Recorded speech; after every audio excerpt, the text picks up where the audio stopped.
यहाँ पे बार बार केजरीवाल जी का जीतने का कि हम काम की राजनीति करते हैं, हम नफरत की राजनीति नहीं करते, हम नाम की राजनीति नहीं करते, हम काम की राजनीति करते हैं। मोहल्ला क्लिनिक बनने शुरू हुए, स्कूल अच्छे होने शुरू हुए,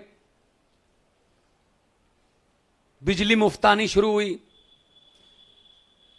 तीर्थ यात्रा शुरू हुई बुजुर्गों के लिए, घर घर राशन देने की बात हुई। यही चीजें हमने अडॉप्ट करके पंजाब में उसको डबल ट्रिपल करके कर रखा है। पंजाब में 829 मोहल्ला क्लिनिक हो चुके हैं अभी तक।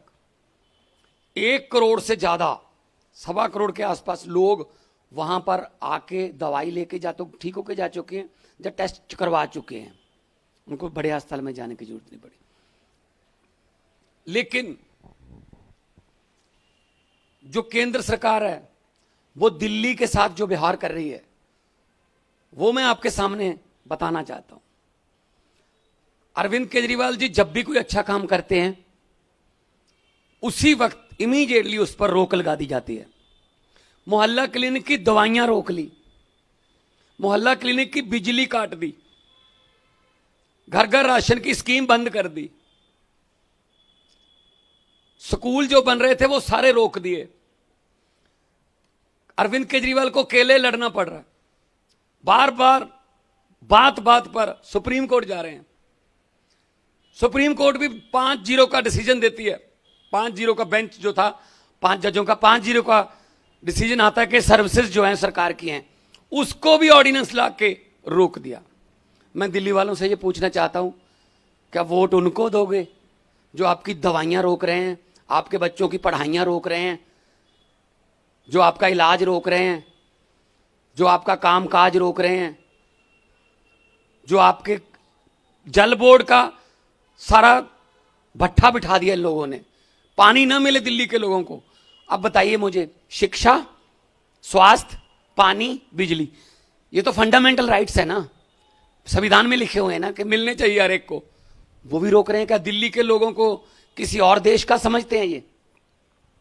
तो सातों सांसद क्या कर रहे थे वहां पे दिल्ली के? सिर्फ गालियां देने में लगे हुए, बस सिर्फ गालियां देने में लगे हुए, बस इसका तोड़ लो, उसका तोड़ लो, ये कर लो, वो कर लो। तो इसीलिए आज दिल्ली वालों से मैं एक रिक्वेस्ट करता हूं, विनती करता हूं कि अरविंद केजरीवाल अकेले लड़ रहे, अगर उनको यहां से सांसद साथ दे दोगे तो उनके 7 हाथ उनको और मिल जाएंगे।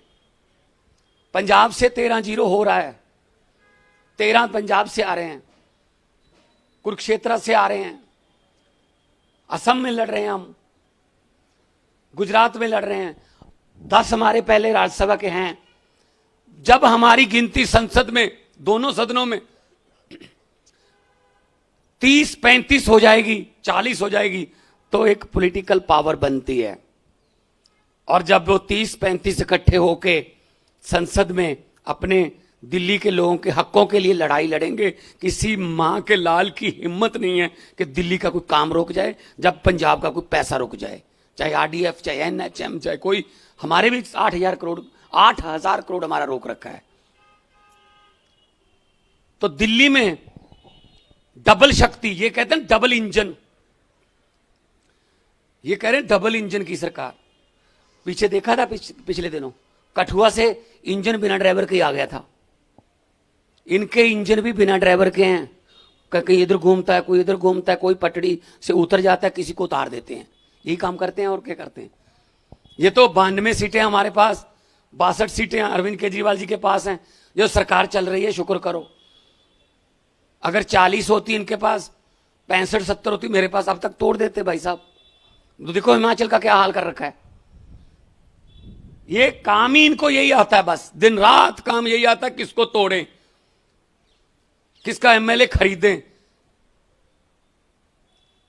देश बेच दिया, आधे से ज्यादा मीडिया और एमएलए एमपी खरीद लिए।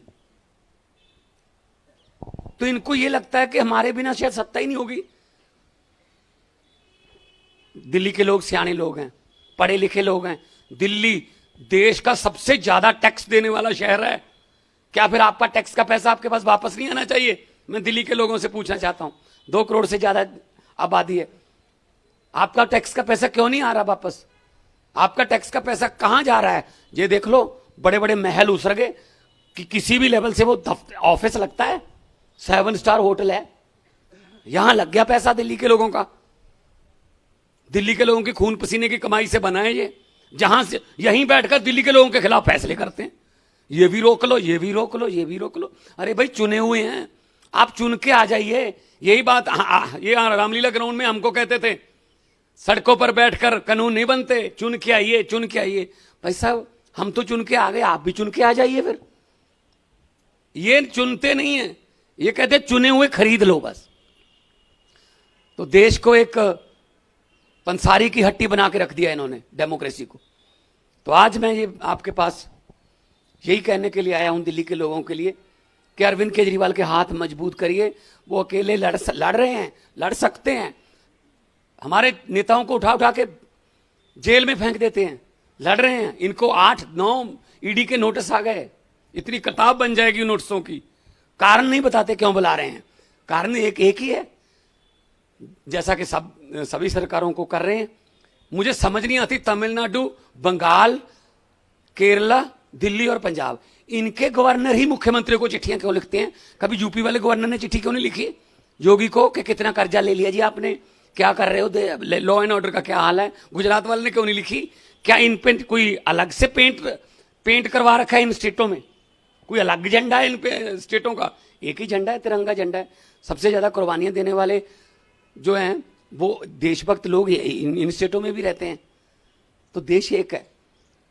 तो मैं ये आपको आग्रह करने वाला हूं आज दिल्ली के लोगों को कि आएंगे, आपके घर घर आएंगे, आपके पास आएंगे, स्कीमें लेके आएंगे कि ये करेंगे, ये करेंगे। पर वो तभी पॉसिबल हो सकती हैं अगर आप लोकसभा वाली शक्ति भी, विधानसभा वाली शक्ति के लिए तो बहुत बहुत धन्यवाद, वो तो आप पहले से ही चुन चुके हो कि केजरीवाल हमारे लिए काम करता है, लेकिन उस काम को रोक रहे हैं।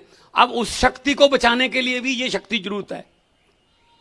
केजरीवाल की शक्ति को बचाने के लिए जो विधानसभा किया है, उसको बचाने के लिए लोकसभा की शक्ति चाहिए। तब ये दिल्ली जो है उसकी नुहार बदल जाएगी। नुहार तो वैसे भी बदल रहे हैं, अगर ऐसे हालातों में भी नुहार बदल रहे हैं, आप सोचो अगर उनकी लोकसभा में आम आदमी पार्टी की इतनी बड़ी हाजिरी होगी, तब क्या कुछ हो सकता है, क्या कुछ हो सकता है, क्या कुछ नहीं हो सकता। सब कुछ हो सकता है जनता के लिए।